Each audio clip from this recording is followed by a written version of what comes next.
नमस्कार, स्वागत है आपका कमोडिटी निवेश में, जहां हम आपके कमोडिटी से जुड़े तमाम सवालों के जवाब देते हैं। साथ ही कमोडिटी मार्केट में ट्रेडिंग रणनीति बनाने में हम आपकी मदद करेंगे। आपके पास कोई भी सवाल हो तो आप हमें पूछें। नंबर है 9136934058 पर अपने सवाल हमें व्हाट्सएप करें।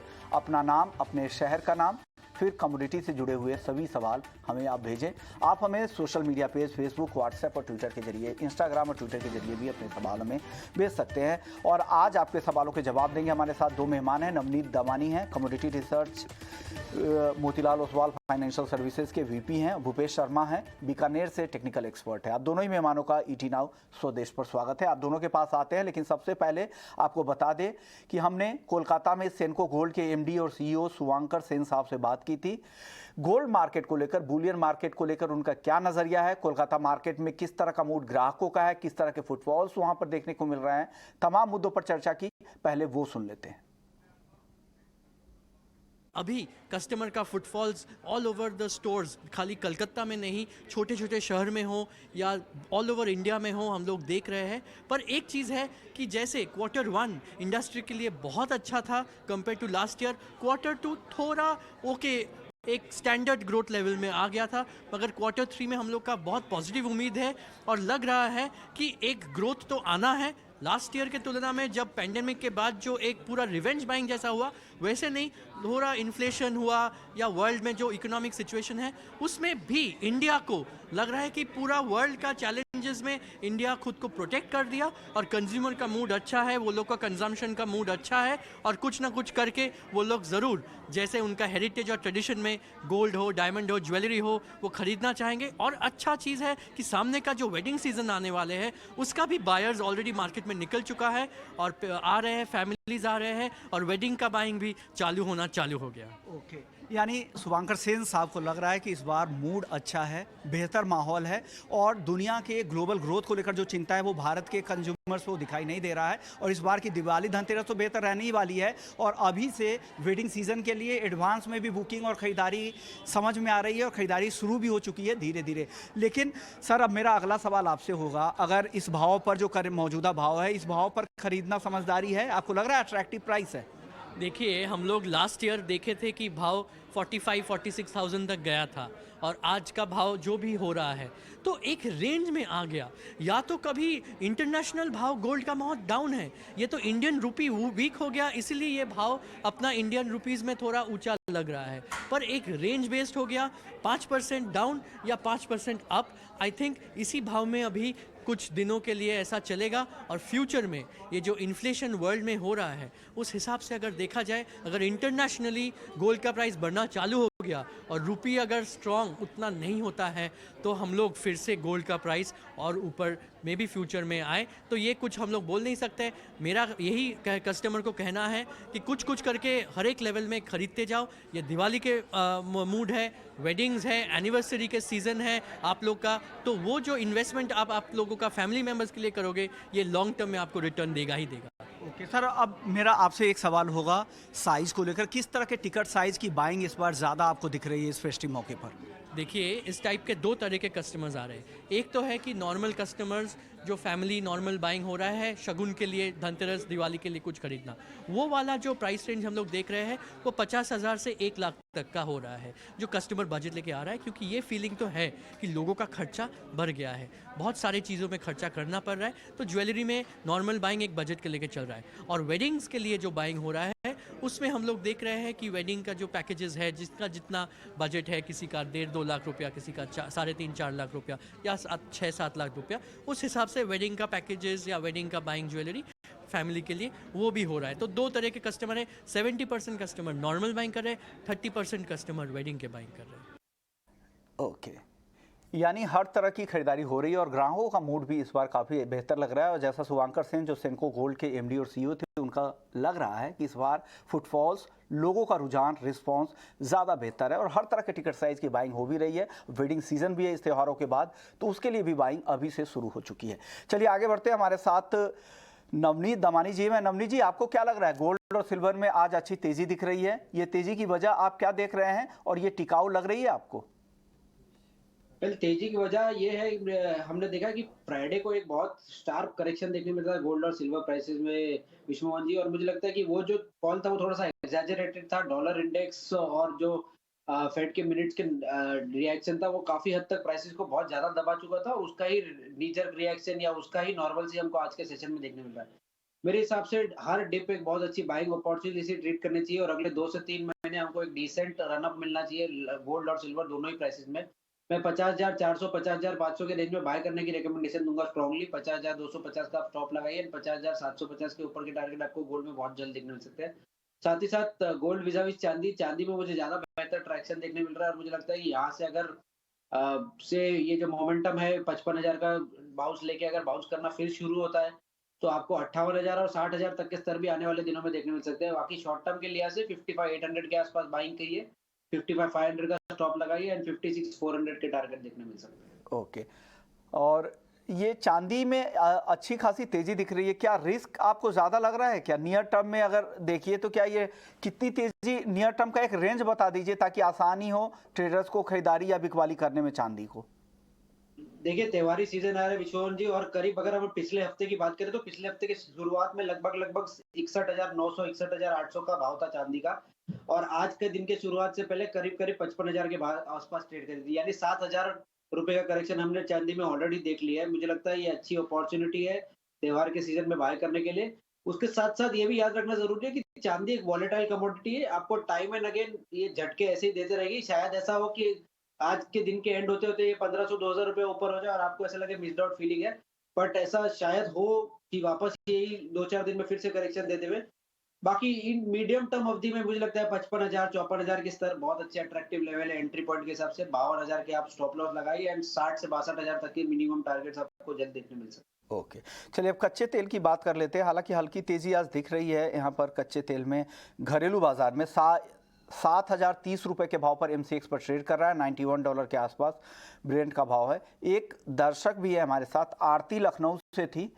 क्रूड में इनको लग रहा है कि मौजूदा स्तरों पर क्या करें, तो 7030 पर क्या करना चाहिए, ऑप्शंस के जरिए या फ्यूचर्स के जरिए कहाँ ट्रेड करें, क्या रणनीति आप सुझाव दे रहे हैं नवनीत जी?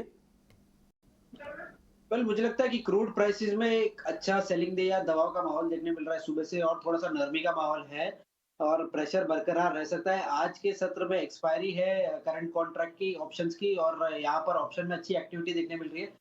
मुझे लगता है 7,000 का पुट बाय करने का एक स्ट्रेटेजी बनाना चाहिए जो कि बहुत कम उसमें अवेलेबल है, और जब तक 7,100 का भाव फिर से क्लोज नहीं हो जाता है या ब्रेक नहीं हो जाता ऊपर से, आप होल्ड कर सकते हैं पोजीशन। आपको इसमें अच्छा मुनाफा सेकंड हाफ में देखने मिल सकता है। 7,000 के स्ट्राइक की पुट खरीदने की सलाह दे रहे हैं, लेकिन जिस लेवल का जिक्र कर रहे थे नवनीत जी, वो लेवल भी ध्यान रखिएगा, वहाँ से फिर निकलने के लिए भी तैयारी कीजिएगा।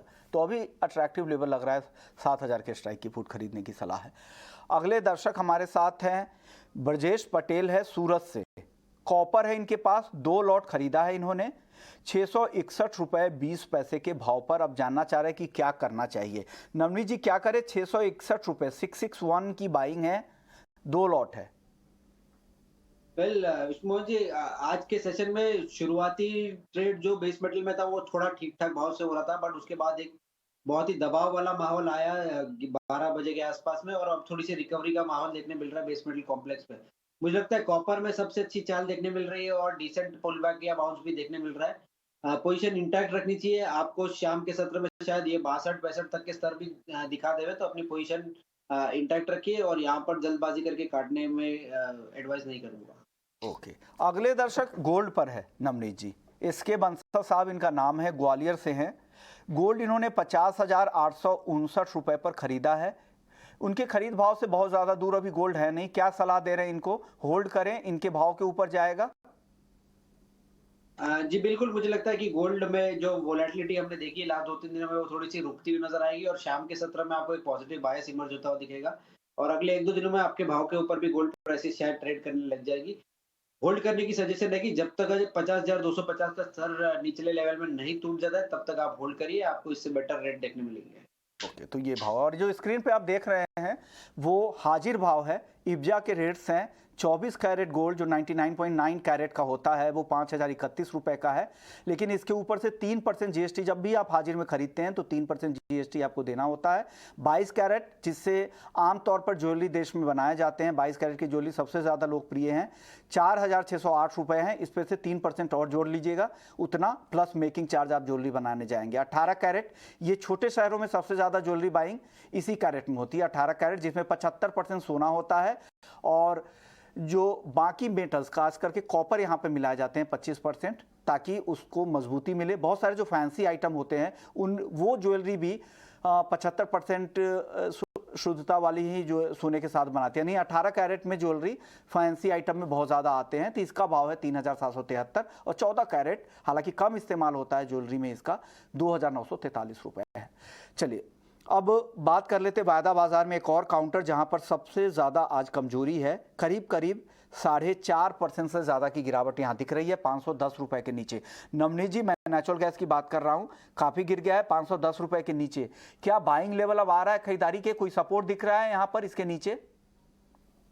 इतने दिन नेचुरल गैस एक उम्मीद ही दे रहा था कि बाइंग आएगी और मुझे लगता है कि वो उम्मीद फाइनली टूटते हुए नजर आ रही है और 510-15 का जो स्तर टूटा है वो ये इंडिकेट कर रही है कि प्राइसेस इवेंचुअली 490 485 तक भी जा सकते हैं।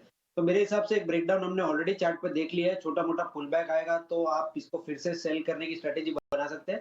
जब तक अब 522 524 के स्तर कन्विंसिंगली अपसाइड पे नहीं टूट जाते, आपको 490 के आसपास नेचुरल गैस दिखेगा, तो सेल ऑन रैलीज की स्ट्रेटेजी रखनी चाहिए। ओके, सेल ऑन स्ट्रेटजी के साथ ही काम करना है, सेल ऑन रैली की स्ट्रेटजी के साथ काम करें। 497 के टारगेट के लिए यहाँ पर बेचे 522 रुपये का, लेकिन स्टॉप लॉस भी लगा लीजिएगा, बहुत ही वॉलेटाइल है, किसी भी तरह के स्विंग मूव यहाँ पर देखने को मिलते हैं। इसके अलावा कुछ और बेस मेटल्स के ही काउंटर की बात कर लेते हैं। नवनीत जी, जिंक 1% नीचे है, 267 रुपये के आसपास है। एल्युमिनियम 200 रुपये के नीचे, यहाँ 2% की गिरावट है। जो तेजी आई थी रूस वाले न्यूज़ की, रूस के एल्युमिनियम पर पाबंदी की विचार कर रहा है, लेकिन हालांकि उस तरह के कुछ डिसीजंस नहीं हुए थे यूएस से, सिर्फ विचार ही था, उस विचार पर ही 10% चल गए थे भाव, लेकिन अब फिर से गिर गए हैं और वापस उसी तरफ जा रहा है, 199 के आसपास है। क्या करना चाहिए एल्युमिनियम में और जिंक में? विष्णु जी, हमने लास्ट 2-3 दिनों में एक अटेम्प्ट देखा है कि जिंक और एल्यूमिनियम प्राइसेस थोड़ी सी पॉजिटिविटी दिखाए है, बट जैसे आपने बताया कि तेजी टिकाऊ नहीं रही है और फिजल आउट होते हुए नजर आई है। आज के सत्र में भी करीब 1.5 से 2% नेगेटिव बायस के साथ ट्रेड कर रहा है और एल्यूमिनियम में हमने 60 से 65,000 टन की इन्वेंटरी बिल्टअप भी देखा है एलएमई पे, जो कि एक दबाव का फैक्टर बनता है। मेरे हिसाब से एल्यूमिनियम 202 के आसपास सेल करने की स्ट्रेटेजी बनती है। 204 का आप स्टॉप लगाइए, 197 के नीचे के टारगेट देखने मिल सकते हैं। साथ ही साथ जिंक प्राइसेस में भी एक अच्छा दबाव है जो कि प्राइसेस थोड़ा सा प्रेशर में रख सकता है।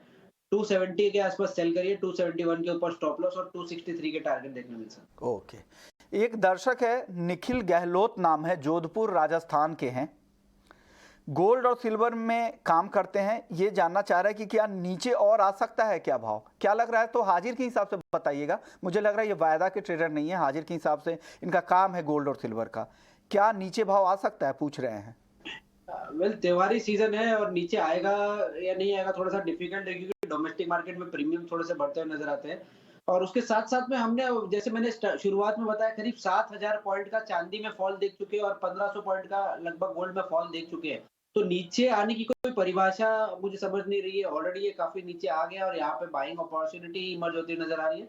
तो मेरे ख्याल से नीचे का जो स्तर है वो हम ऑलरेडी बीट कर चुके हैं और यहाँ से बेटर रहेगा कि आप बाइंग ऑन डिप्स वाला रिकमेंडेशन को परस्यू करिए।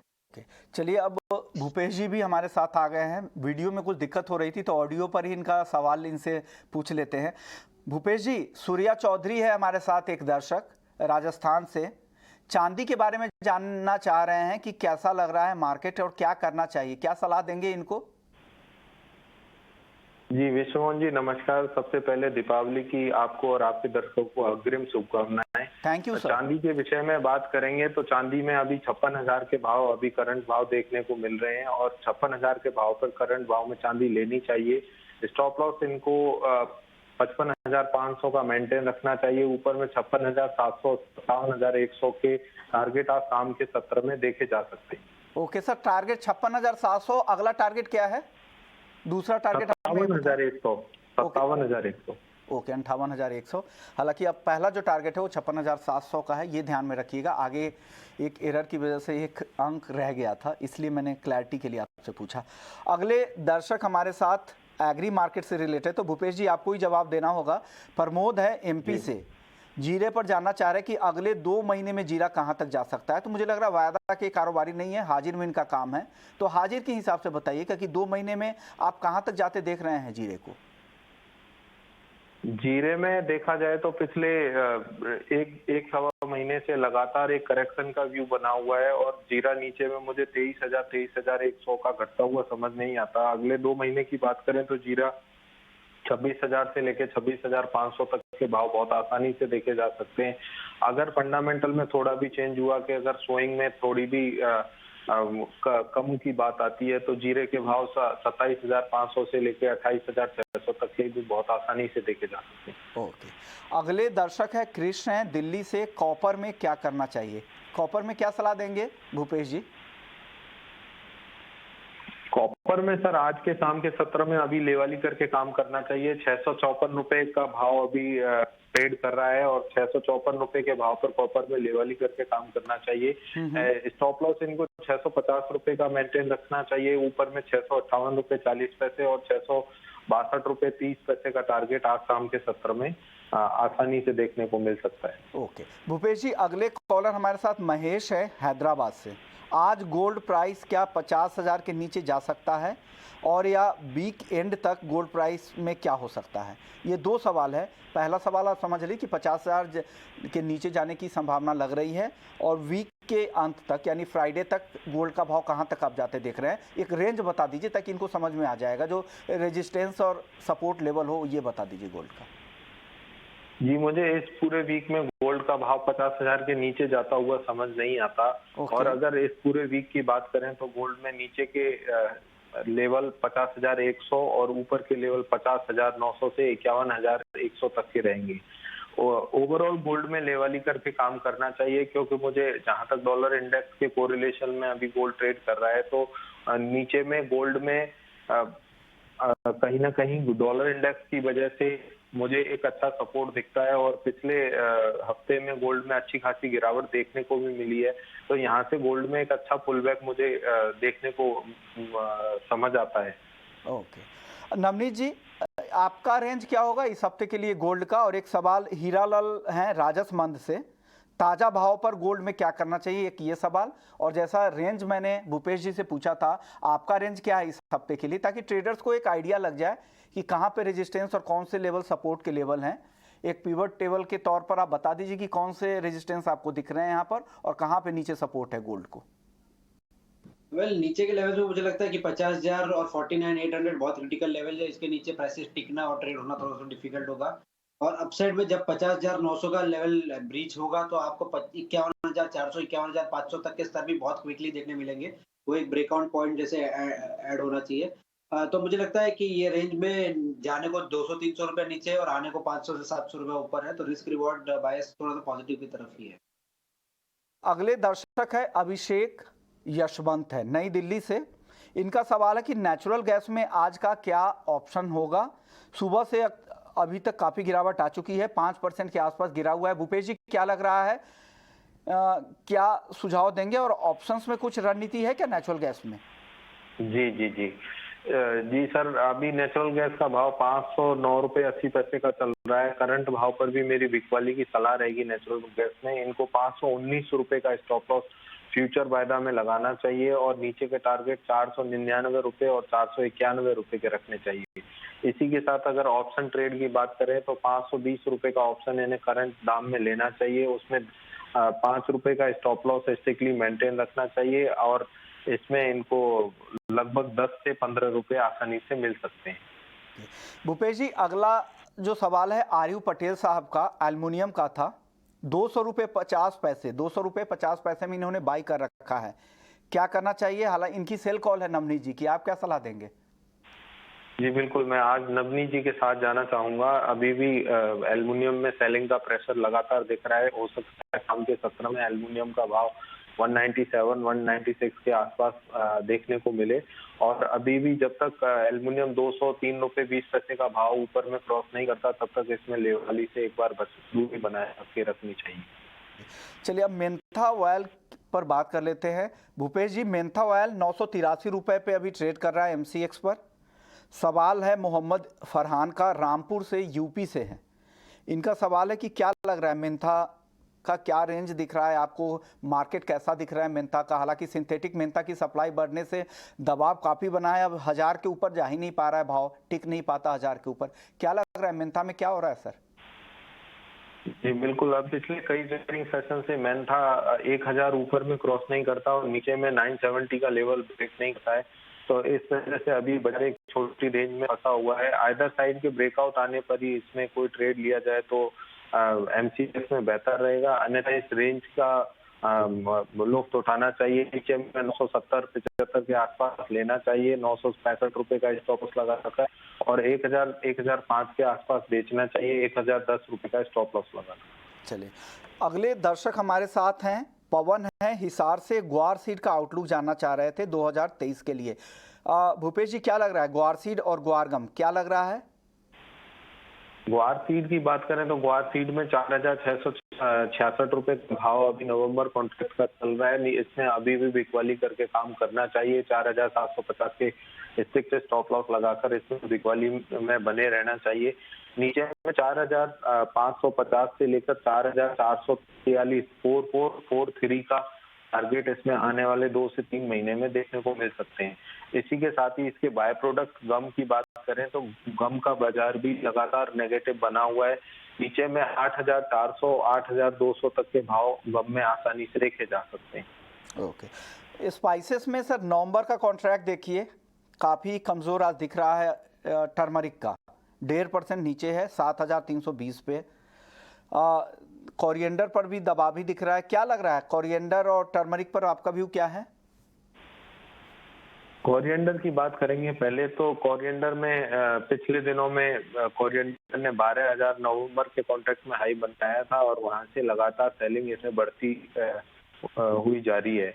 दूसरी बात करेंगे तो अभी कोरिएंडर में नीचे में 11,000 और 10,800 तक के लेवल आसानी से देखे जा सकते हैं। ट्रेंड इसका काफी वीक है, चार्ट का स्ट्रक्चर भी काफी वीक है। इसके साथ ही अगर हम टर्मरिक की बात करेंगे तो टर्मरिक के बाजारों में वॉल्यूम काफी लेस है, तो फिर भी इसमें टेक्निकल सलाह मैं दे देता हूँ कि कोरिएंडर के बाजार हमारे को 7,700 7,650 के ऊपर में चलते हुए समझ नहीं आते। नीचे में दोबारा से बाजार 7,150 7,000 के भाव आने वाले सत्रों में देख सकते हैं। ओके, चलिए, तो ये बात हो गई। अब बात कर लेते हैं क्रूड की। क्रूड पर आपकी राय क्या है भूपेश जी? क्रूड में क्या करना चाहिए आज, क्या लग रहा है क्रूड में?